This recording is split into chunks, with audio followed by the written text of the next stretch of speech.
Okay, here we go. We're going to walk through our rough mechanical stage so we know where all our wiring and plumbing is, and heating and cooling ductwork. This is a box that we cut in because there was an outlet in this doorway opening, but since we added that opening, we had to move the wire. The cheapest way to do that was just to add an outlet. Here's a wire for a cloud light in the storeroom. This wire comes down, is hooked into that box.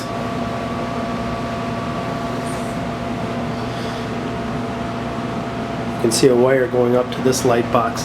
That light box will actually be in the storeroom underneath the closet, underneath the staircase, excuse me.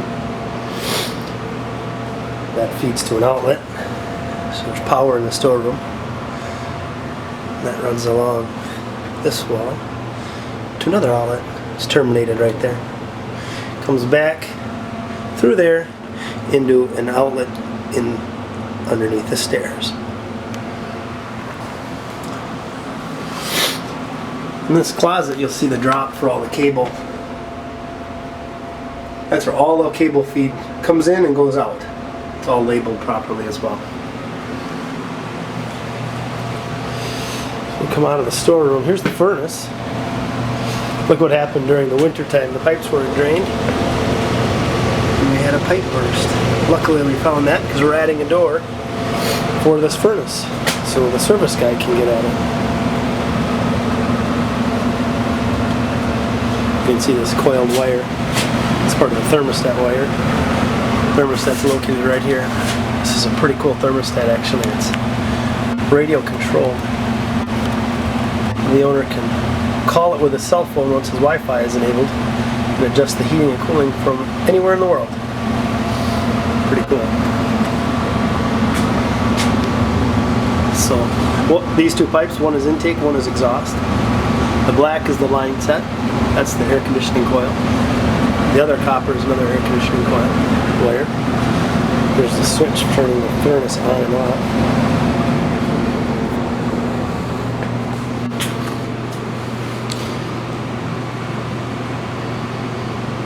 Here's our room for underneath the stairs. Good spot for a closet. Walk right through here and we can store whatever we want underneath the stairs.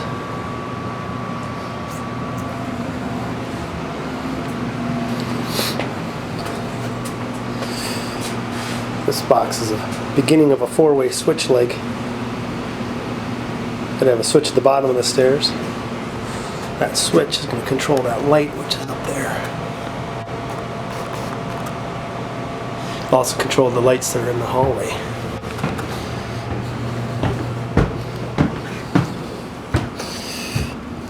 Sneak a peek at some of the ductwork, some of the plumbing that was laid. There's a whole batch of pictures that I took a few weeks ago before the floor went on. There's your closed cell spray in place polyurethane foam. Use it on every job. Here's the other side of that. Pretty dark in there.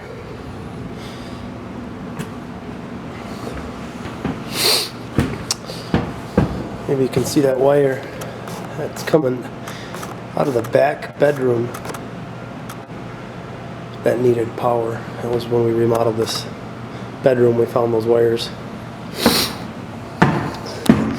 It's the top of the stairs now.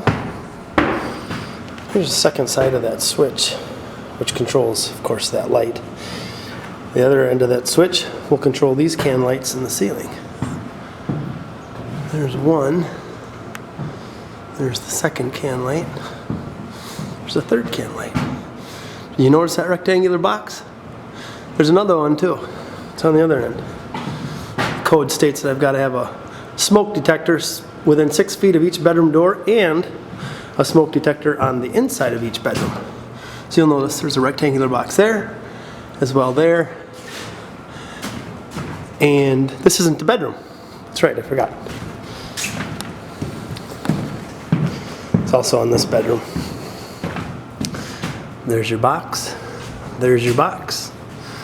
There's your box. And there's another box. Those are all for smoke detectors. So we'll start in this first left bedroom. This switch is another end of the four-way switch for That's hallway lighting. Walk into your right, you see a switch for a fan light. That'll be for that. That box is rated for a fan box, which is code. Any bedroom that can have a fan needs to have a fan rated box. I should mention that all of the smoke detectors are on their own circuit. They're hardwired and interconnected. Here's one of the cable runs. It runs down into the floor, runs across. Eventually it will drop down that closet I showed you earlier. So here's the power for this bedroom. Comes through the wall. Daisy chain to that outlet. Comes through. Another outlet. Another outlet. Maybe you can see that wire running through the wall. It's going to pick up the outlets in the second bedroom as well. There's some ductwork.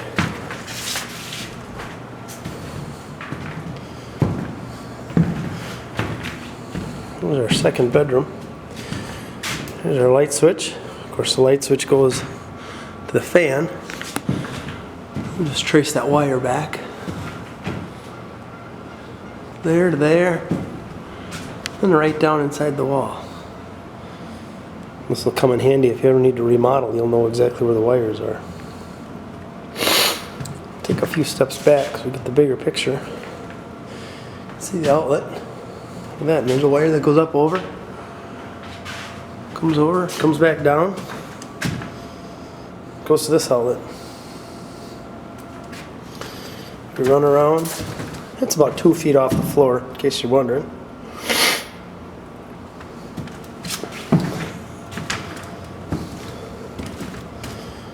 Another outlet.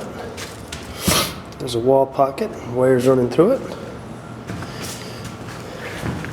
There's a lot of electrical stuff in there. It's actually 2 narrow boxes.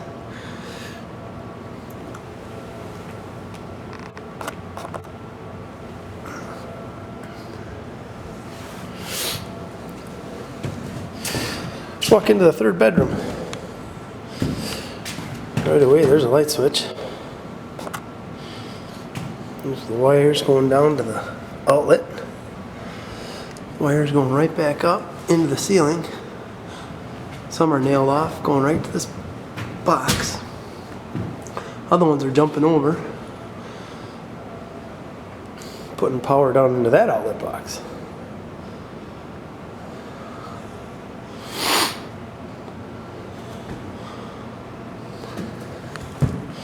This is a smaller bedroom than the rest of them. Still built the same. Some wires. Maybe someday somebody will want a taller window in there and they'll wonder where the wires are. Well, they'll know. There they are. There's a bunch of white pipes. This PVC, you're looking at 2 of them. One is intake and one is exhaust. For not the furnace, but for the water heater. That thin one in the middle is a plumbing vent. That'll vent the plumbing right up out the roof. Eventually, when we get that far. There's another outlet. Oh, it runs into the other room. We'll back up a little bit.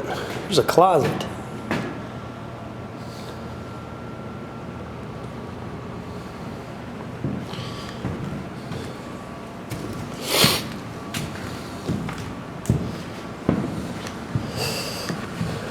Turn here, you can see by the stairs there's an outlet. By code, I've got to have an outlet every 12 feet of wall. There's a nailer plate. Drywall nail doesn't puncture the wire. You see that yellow wire? That's a different circuit. That's a 12-2 wire that holds 20 amps. Every bathroom is required to have a 20 amp circuit. Some wires going down to this huge 3-gang box. We'll get to the bathroom last. As long as I'm in the hallway, you know it's a centralized return air. This is the only return air ductwork we have for the entire second floor. Here's the other end of that switch. See the S3 written there? Stands for switch 3-way. Here's a big room. This is a media room, a rec room. We'll go to the left. We'll start at the left. That's where the switch is for the ceiling fan and light. You notice the two wires in there? One is black and one is red. One's for light and one's for the fan.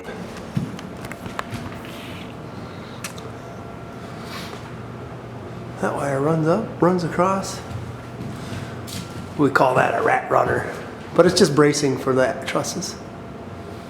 Goes into that box. Shortest distance between 2 points is a straight line, but that's not always the nicest and neatest. Do you notice that big box? That's a scuttle hole. That's probably overbuilt. I used 3/4 inch plywood on all four sides. Reinforced it with some 2x4 framing on the corners. I built it that tall because today's code requires a R50 insulation. So we'll have 16 inches of fiberglass in the attic, blown in. So when personnel needs to climb through that scuttle hole, they won't damage the scuttle hole and they won't wreck the insulation. Big pet peeve of mine. You know what they say about insulation, isn't it? The only time you really need insulation is when you really need insulation. Same thing with safety rails. The only time you need a handrail is when you really need a handrail.